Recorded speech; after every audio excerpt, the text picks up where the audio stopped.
Merci Monsieur le Président, Monsieur le Premier ministre, mes chers collègues. Ma question s'adresse au ministre de l'Économie et des Finances. Quand allez-vous enfin lancer l'autre campagne de vaccination que les Français attendent et réclament, celle pour lutter contre le virus des inégalités que le rapport de l'ONG Oxfam a une fois de plus mis en lumière?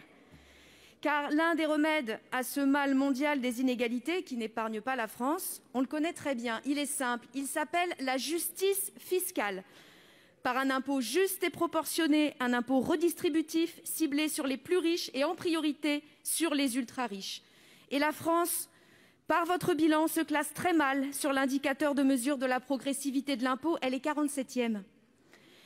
En septembre dernier, on estimait à plus de 50 milliards d'euros l'épargne constituée par les Français pendant le confinement. Maintenant, on la chiffre à plus de 100 milliards d'euros. Mais quand 10% des Français les plus aisés mettaient de côté 25 milliards d'euros, les plus modestes s'endettaient et grossissaient les files d'attente de l'aide alimentaire.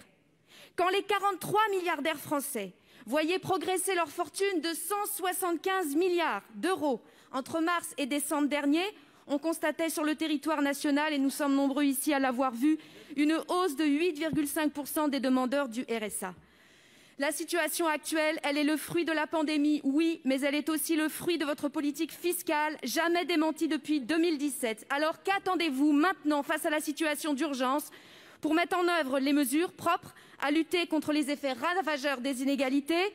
Bien entendu, augmenter l'aide aux plus démunis, bien entendu, augmenter les minima sociaux, mais bien entendu aussi revenir sur la taxation des ultra-riches. Pour vous répondre,